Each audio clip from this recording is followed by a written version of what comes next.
is News 3 Now at 6.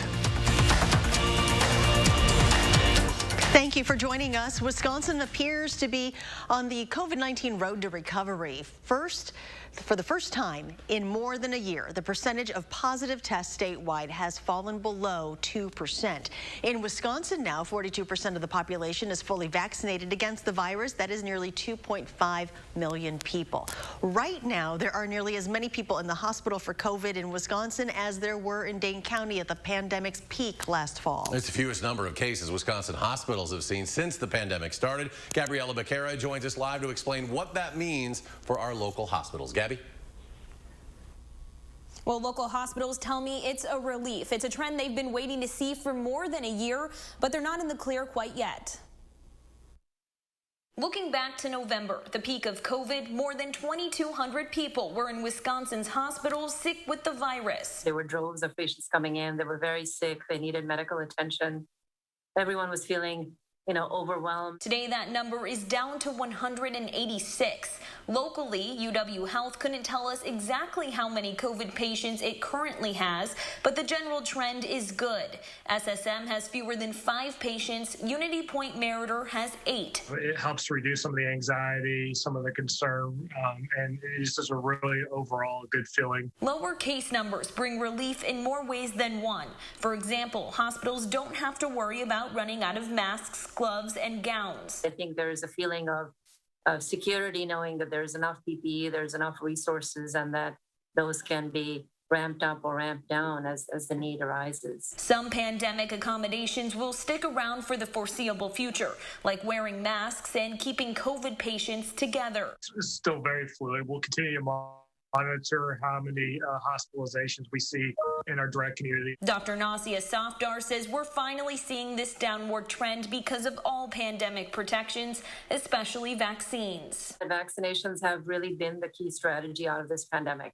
Without them, we would be forced to sort of, be restrictive, be less restrictive. There's just a lot of yo-yoing back and forth depending upon community spread. Even though those hospitalizations are down, doctors want to remind us that there are still people getting sick from COVID, and it's important to continue those protections every day. Tomorrow, Dane County's latest health order will expire, meaning masks will no longer be required. Public Health Madison in Dane County says after tomorrow, the requirements in the current order will become recommendations. And today, the city of Milwaukee has ended their mask mandate. People can still choose to wear a face covering, but they will not be required. Like in Dane County, restaurants and other businesses can still implement their own mask requirements. Public Health preparing to end mass testing and vaccine operations at Alliant Energy Center by the end of the month.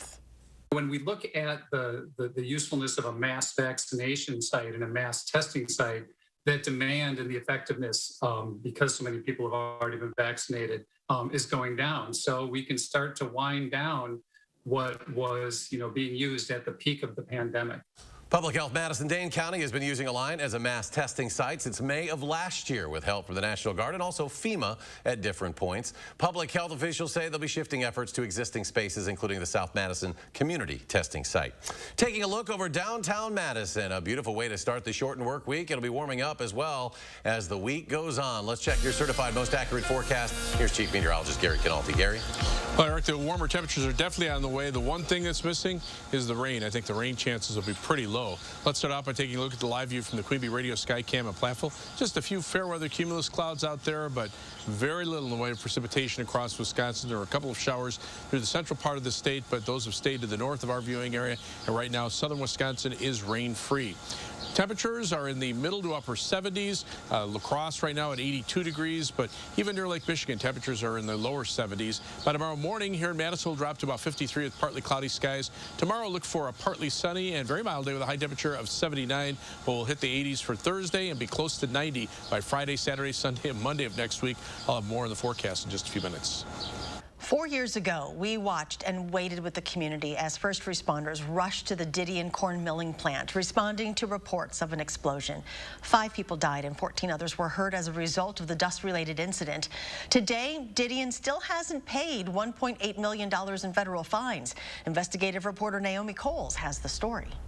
Didion appealed the fines back in 2017, saying at the time that they didn't agree with the violation categories and they expected the appeal to take about a year. But now, 4 years later, they still haven't paid anything and the case is still under review. Now, a federal investigation that's separate from OSHA, they're also still active in the case and they have not yet produced a final report. In a study that's part of that investigation released last fall, the board said that at Didion and other companies with fatalities, widespread industry complacency about dust-related hazards remains a top roadblock for preventing future issues. They quoted one industry leader who said, quote, "Dust is looked at like spending money on garbage." Now, I asked Didion today about when they plan to pay their fines. In a statement, they said, quote, "Didion continues to remember and honor the team members lost and injured in the 2017 incident. We are unable to comment on ongoing legal proceedings and continue to work cooperatively with OSHA to resolve this matter." Now, you can check online right now for more information about the ongoing federal investigation into dust hazards nationwide. A man charged in a Madison homeless shelter shooting has been found not competent for trial. Court records show 23-year-old Ronald Stevens will be committed for treatment. Stevens charged with attempted first-degree intentional homicide. That shooting happened in March. Stevens accused of shooting a man multiple times at a temporary shelter on 1st Street in Madison. A few days later, he turned himself in to Milwaukee police. Authorities have identified the man killed by police in Milwaukee over the weekend as 49-year-old Roberto Zielinski. According to police, on Sunday, Zielinski was firing a gun on the porch of a home on the south side and then went to the back porch and continued shooting. Officials say an officer shot and killed him after he refused to drop his weapon. The officer's been placed on administrative duty, which is standard procedure.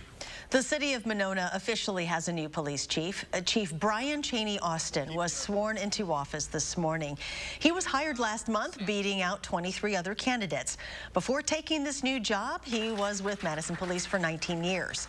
And by the way, if you or someone you know is interested, Chief Austin says the Monona Police Department is currently hiring officers.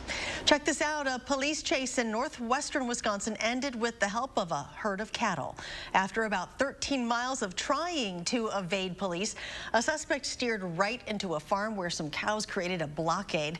Authorities were able to take the driver into custody and no humans or animals were hurt. Governor Tony Evers marking the start of Pride Month by raising the Pride flag at the state capitol for a third straight year. The rainbow flag will be one of the flags flying over the east entrance of the Capitol in June and will not interfere with or replace any of the other flags flying at the Capitol. Pride also offers us an opportunity to reflect on how the state and our communities can be better allies.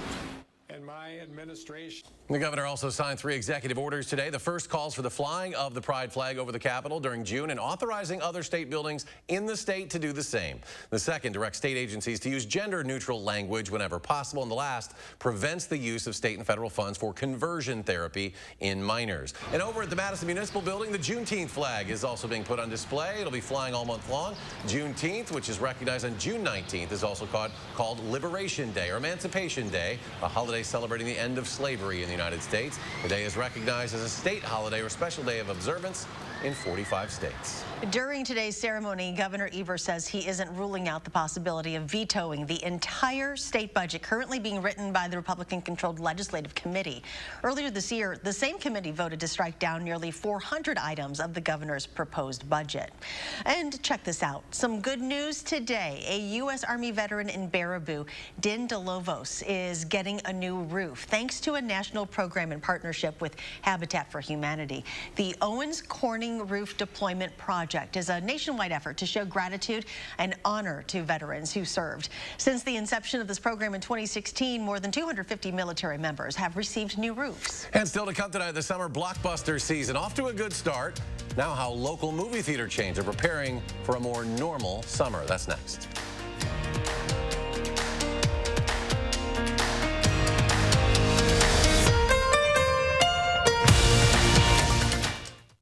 My husband's parents were visiting, and I promised them a home-cooked meal, except my boss had a different idea. He tells me, hold your horses.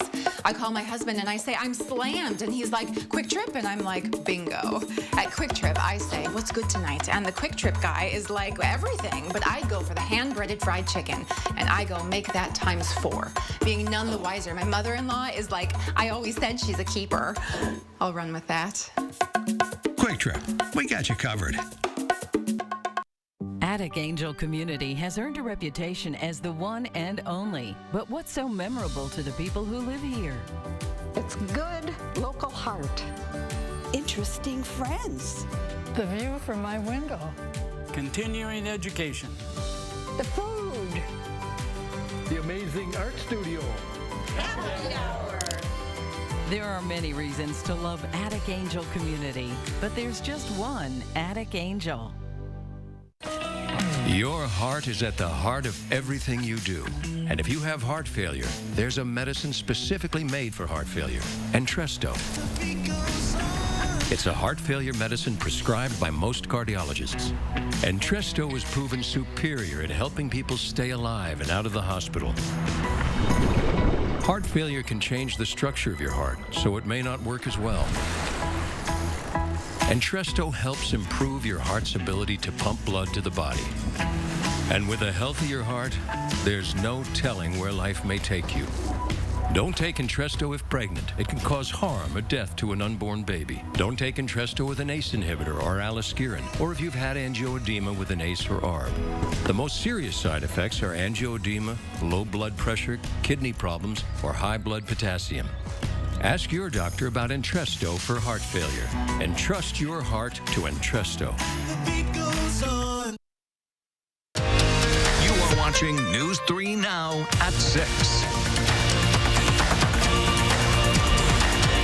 And welcome back. Multiple sources tonight reporting former Badger football star Chris Mcintosh will be the next athletic director for Wisconsin. He's been the deputy AD at UW since 2017. In college, he was an All-American offensive tackle for the Badgers, a first-round pick of the Seahawks.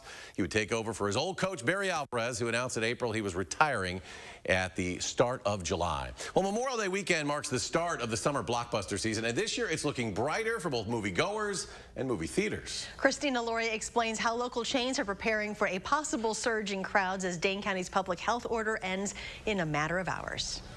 A Quiet Place Part 2 opened big this holiday weekend. And local theaters were anything but quiet. I can explain it this way, and that is, our parking lots weren't empty, which is a very good thing. Marcus Theaters manager Tom Reichelt says the chain welcomed its biggest crowd since last March, with many shows sold out at half capacity for now.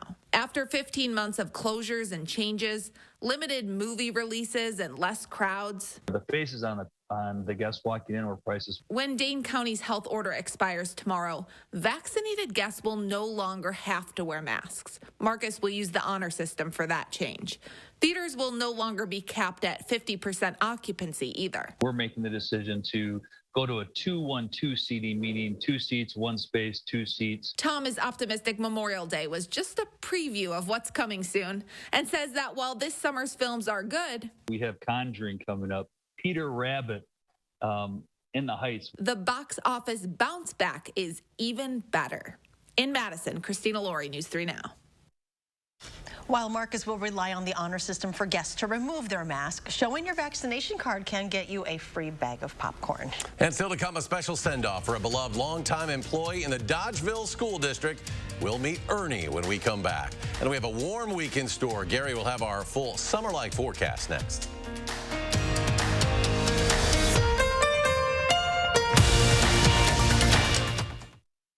News 3 Now, your vaccine information headquarters, and SSM Health are hosting a second Vaccine Day, Thursday, June 3rd from 11 to 7 at Madison's Lunny Park and at News 3 Now Studios, sponsored by the Keep Wisconsin Warm Cool Fund. One call, that's all. There's a one call, that's all. One call, that's all. One call, that's all. One call, that's all. One call, that's all it takes. One call, that's all. One call, that's all.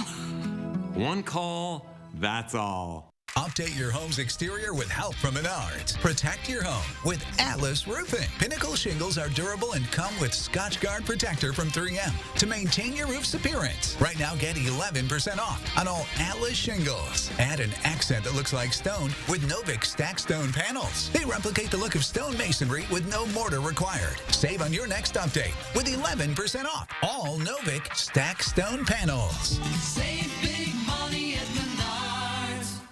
One of the biggest furniture events of the year, the Memorial Sale at Slumberland ends Saturday. Slumberland Furniture has the best prices around, and this is the final week of our Memorial Sale. Everything is an additional 25% off or already low price. Plus, great doorbuster deals. This is totally you.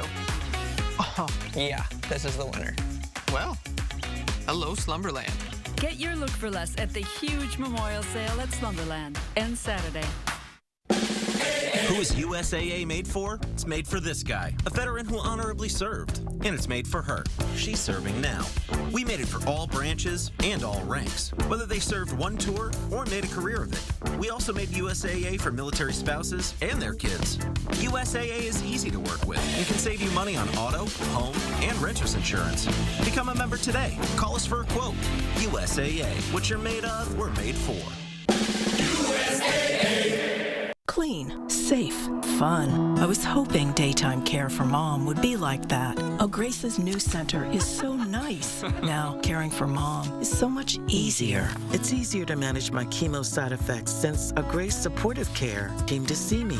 It was a Grace, but it wasn't hospice. When you're ready for hospice, you want a Grace. They helped make my dad's last weeks comfortable, calm. It was beautiful. A Grace, caring every step of the way. I did not have to put anything down. Not a cent. I had absolutely no out-of-pocket costs. If you don't win, we don't win. If I don't win, you don't win. What does that mean? It was like, well, if you don't win, you don't pay us anything. There was no fee unless we won the case. One call, that's all. You are watching News 3 Now at 6. Welcome back. Ernie Luthold has been an employee for the Dodgeville School District for 50 years, and at the end of the month, he will be calling it a career. Well, today, students and staff at Dodgeville Elementary School held a special send-off event for him. And photojournalist Jim Rader was there.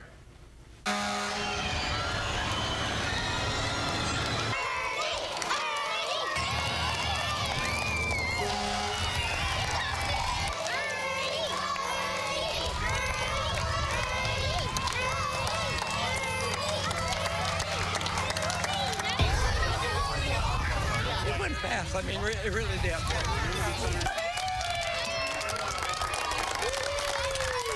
I enjoyed coming to work every day, and just you know, when I had a lot of sick days built up, but as long as the kids were here, I was going to be here.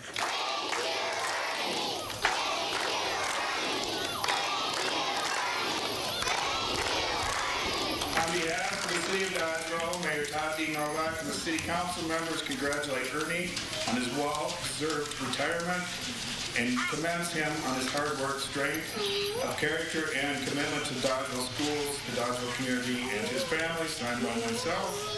Thank you very much, sir. What are your plans for the future after your retirement? I'm just going to stick around home for a while. I got some projects at my country church that I want to get done. It went fast. I mean, it really did. I mean, I enjoyed coming to work every day. Photojournalist Jim Rader reporting. As for what's next, beyond what else he said, Ernie says does have a few projects to do around the house, including renovating a couple of bathrooms. Don't we all? Yeah. Here's Chief Meteorologist Gary Canalti with a look at our forecast. Well, June 1st starts meteorological summer. That's the 3 full months that we pretty much comprise what we consider summer, June, July, and August. And our friends over at Climate Central have shown that here in Madison, the average temperature has risen during the summer months by 2.3 degrees here in Madison since 1970 due to the effects of climate change. But if you take a look at the number of 90-degree days that we have each summer, that amount has actually gone down by 8 days per year, or 8 fewer days per year over that same time period. So you think, well, why could that be?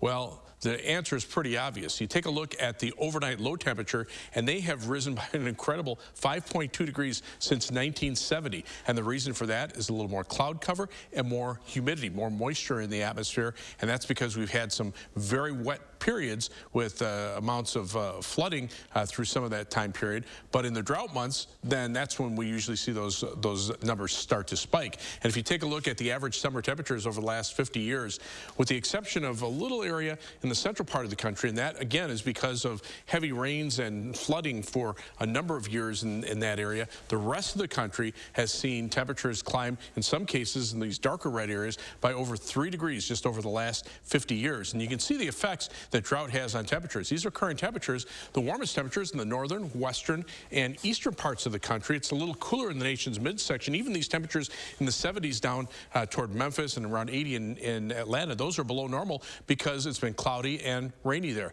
Take a look at the drought monitor, and you can see those warm temperatures really correspond to the areas that are under drought over the west, the northern part of the United States, and then parts of the east. The central part of the country, of course, they've had flooding rain. Some areas are under flash flood watches right now, but here in the Midwest, we're under a moderate drought here in Madison with abnormally dry conditions just to the north and south of us. Over parts of northeastern Illinois, that's a severe drought, as well as parts of northwestern Iowa, and then extreme to exceptional drought over parts of North Dakota. So this weather pattern, because it's not changing, this will continue to exacerbate the drought conditions. You can see very little rain across much of the upper Midwest right now. Over the weekend, 1 to 2 inches fell north and west of Green Bay, but the southern part of the state pretty much missed out on the rain, and future track precipitation over the next 10 days, this is through early Friday morning of next week, calling for less than an inch of rain here. We normally should pick up about 1.5 inches over that time period. So 3 things you need to know: temperatures around 80 for tomorrow, low 80s on Thursday, around 90 for the weekend, and then more humidity could bring some thunderstorm chances next week, but not very high chances. Tomorrow should be a dry day, 79 with partly sunny skies, very mild conditions, 7 to 10 day forecast, that warming trend, near 90 by Friday, low 90s for the weekend. Humidity levels come up, could be heat index values in the mid to upper 90s, and then as we head into next week, some thunderstorm chances, but temperatures stay warm, mid to upper 80s. And coming up in sports, Giannis isn't a fan of watching basketball on TV. Why the MVP won't be turning into the playoff games tonight at his house. That's next on News 3 Now. News 3 Now First Warn Weather is brought to you by Lazy Boy Home Furnishings and Decor. Discover a shopping and design experience as comfortable as the furniture. Lazy Boy Home Furnishings and Decor. Schedule your free design consultation today. Get more enjoyment from your outdoor space with patio enclosures. Right now, get up to $6,500 off your sunroom. Plus, no interest if paid in full in 24 months. Call today. Patio enclosures. Looks like they finally got rid of that trip hazard. They pump it full of mud? It ain't mud, Jack. Where are the patched holes? Where's the splashed mud? It ain't mud, Jack. Concrete lifting technologies can quickly raise and level any concrete surface using cutting-edge foam technology made in Wisconsin. Fast and accurate and eco-friendly. How did those guys do it? Where are the holes? Where's the mud? It ain't mud, Jack. Do you suffer from ED? Did you know there could be a way to relieve ED without harmful medications, needles, or surgery? Peak Performance for Men is here to help. Click or call now to treat your ED. And remember, our results make the difference. Some days, you just don't have it. Not my uncle, though. He's taking Trulicity for his type 2 diabetes. And now, he's really on his game. Once weekly Trulicity lowers your A1C by helping your body release the insulin it's already making. Most people reached an A1C under 7%. Plus, Trulicity can lower your risk of cardiovascular events. It can also help you lose up to 10 pounds. Trulicity is for type 2 diabetes. It isn't for people with type 1 diabetes. It's not approved for use in children. Don't take Trulicity if you're allergic to it. You or your family have medullary thyroid cancer or have multiple endocrine neoplasia syndrome type 2. Stop Trulicity and call your doctor right away if you have an allergic reaction, a lump or swelling in your neck, severe stomach pain, changes in vision, or diabetic retinopathy. Serious side effects may include pancreatitis. Taking Trulicity with sulfonylurea or insulin raises low blood sugar risk. Side effects include nausea, vomiting, and diarrhea, which can lead to dehydration and may worsen kidney problems. Show your world what's truly inside. Ask your doctor about once weekly Trulicity. Get more enjoyment from your outdoor space with patio enclosures. Right now, get up to $6,500 off your sunroom. Plus, no interest if paid in full in 24 months. Call today. Patio enclosures. Every day, News 3 Now investigates, taking action to discover and report the facts to make sure your voice is heard. That's why News 3 Now investigates. folks. Wednesday on News 3 Now this morning, what the end of the Dane County public health order means for you and your favorite businesses. And Chris Reese tracking a big warm-up on the way this week. We'll see you from 4:30 to 7 on News 3 Now this morning.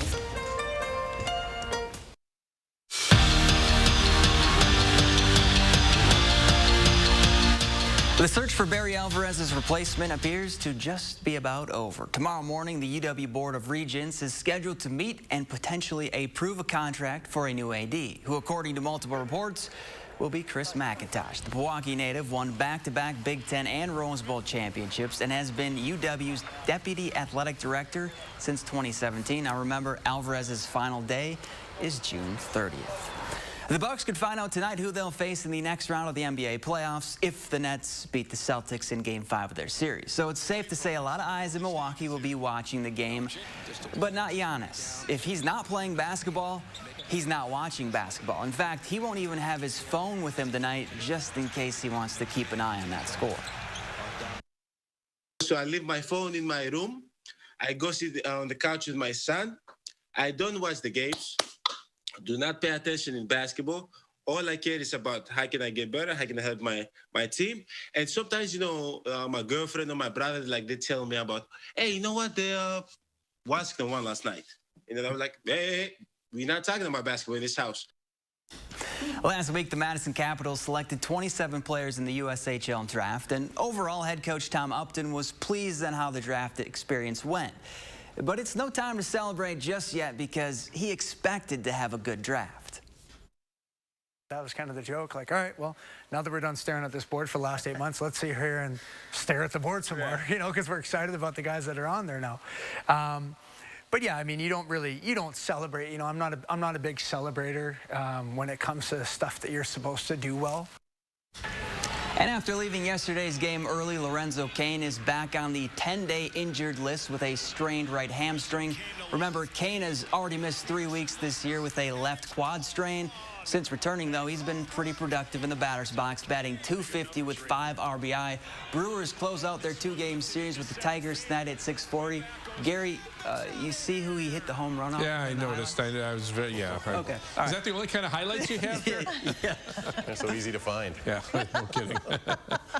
Well, the one thing we're looking for is rain, and you're not going to find it on a picture like that. Just a few fair weather cumulus clouds out there. High-resolution radar, nothing across south central Wisconsin. A couple sprinkles up in the central portion of the state over toward the Fox Valley. Current temperature is very comfortable. 76 Madison, 77 Janesville, still 82 in La Crosse, but everybody else pretty much in the mid to upper 70s. Look for low temperatures tonight to drop down into the lower 50s here in Madison with partly cloudy skies overnight. Tomorrow, partly sunny, high temperature at 79, and the temperatures go up from there. 83 Thursday, 89 Friday, low 90s for the weekend. Humidity increases next week. That could lead to some thunderstorm chances, but the precipitation will be spotty, unfortunately. That's the weather I like right there. Warm things up. Gary, thanks for joining us at 6. Enjoy your evening, and we'll see you back here at 10.